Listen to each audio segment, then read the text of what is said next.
Hello everyone, we are going to discuss about strings and lists in Python programming. In this video, we are going to learn creation of strings, string slices, creation of list, accessing elements in list, deleting elements from list. Let's see about how to create strings in Python. A string is a sequence of characters. The strings can be created using single quotes, double quotes, or even triple quotes. So here in this example, I'm going to display the word hello using single quotes and double quotes. So you can enclosing the characters inside single quotes or double quotes, and you can display a string literal with the print function. So the print function will display the string literal. Next is assign string to a variable.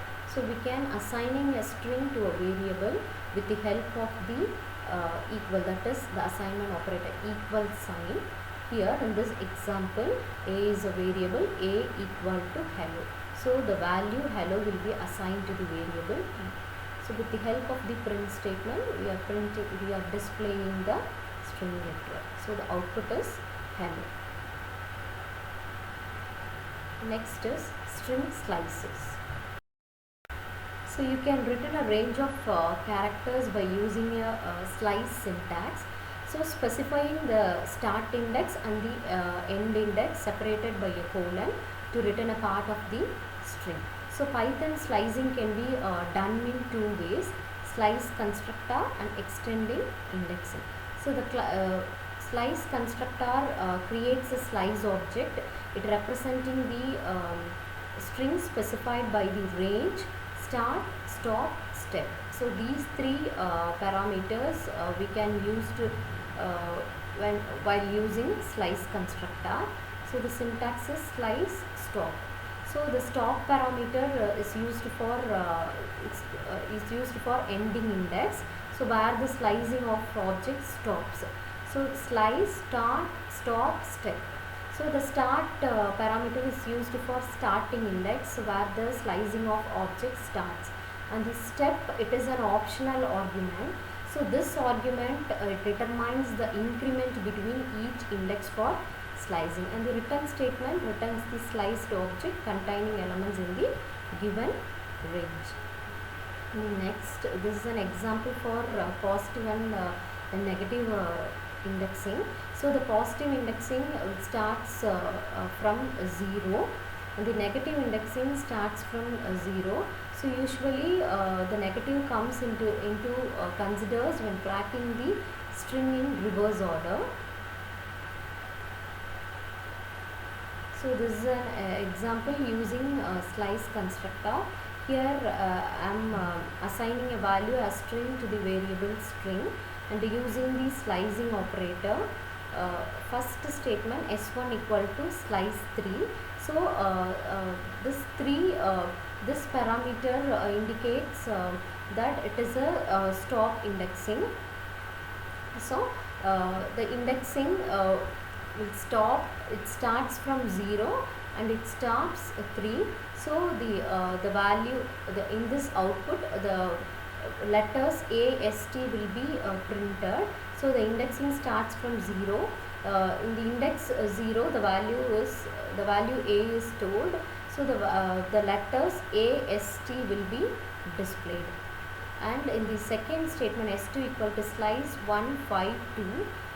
Here we are using the three parameters: start, stop, and step. So the indexing will start from 1. So S will be printed, and it should stop to 5. So it should stop to 5, and the gap, that is the step, the gap should be 2. So it will print till the letter R. So in this third statement, we are using the negative indexing: -1, -12, and -2. So the starting indexing will be -1, ending indexing will be -12, and the gap will be 2. Next, the second way of indexing is extending indexing. So in Python, indexing syntax can be used as a substitute for the slice object. So this is an easy and convenient way to slice a string both syntax wise and execution wise. So string start end step. Here the 3 parameters start end step have the same mechanism as slice constructor. Here we are using the slice operator, that is colon instead of comma. So next is Python list. Python list is a collection which is ordered. So lists are ordered and changeable. It allows duplicate members. In Python, the lists are written with the square brackets. So it is used to store multiple items in a single variable. So like strings, lists are also a series of values in Python. So the elements or items in a list can be accessed by their position, that is indices. So most convenient way of creating a list is using square brackets. So here list 1 is a list name. We are creating the items or elements with the help of these using the square brackets, and the values are separated with comma. So a list can also contain another list as one of its element. A list is nested within another list. So an example, list 4 is a list name. Here the first list contains the value Python and version, and then inside this we are creating one more list. The value that list contains the value 2.7 and 3.8. So this is an example of nested list.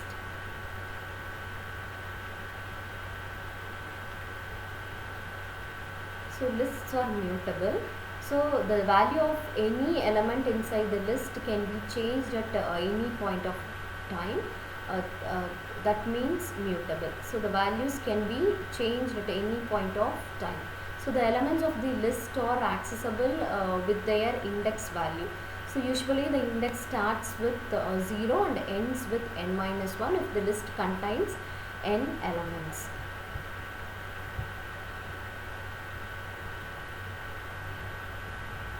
So accessing values in a list, the square brackets are used around the index number with variable. So the list 1 contains the values 1, 2, 3, 0, -1, -2 and 3. So we are going to access the 4th index value. So here we have to specify the index number within the square bracket. List 1, 4. So it will display the 4th index value. So the index starts from 0. So the 5th element of the list has 4 and the index number, and the interpreter prints the value -1.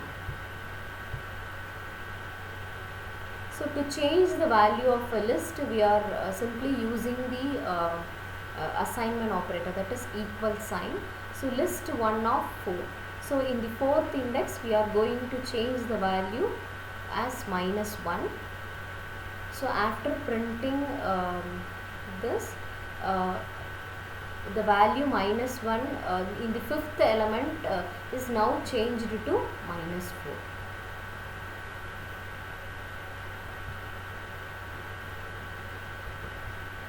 So next is deleting elements. So Python provides many ways in which the elements in a list can be deleted. The first is pop operator.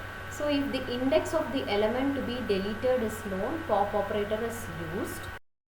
So let's see the example. So list 1 has the values 5, 6, 7, 4, 0, 2 and 4. So if you need to delete elements based on the index, you can use the pop method. So del item equal to list1 dot pop. Here you have to mention the index value. So 4. So the 4th index value will be deleted. So the 4th value will be deleted. So 5, 6, 7. So the fourth index value is 0. So the 0 will be deleted. So print del item, the interprets print 0. The pop operator deletes the element on the provided index and stores that element in the variable for further use. Then next is del operator.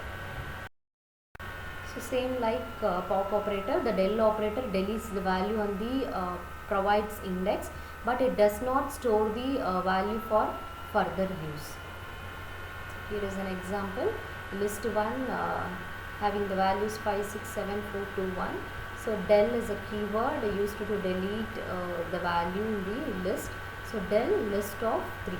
So we have to mention the index value. So the third index value will be deleted from the list. So the value 4 will be deleted. The next is a remove operator. So when the element to be removed or deleted is known, a remove operator is used. So the remove operator removes the first matching element from the list. So list 1 dot remove 1. So the first the value 1 will be removed from the list. So in order to delete more than one value from a list, del operator is used. So list 1, so del list 1 of 2 to 5.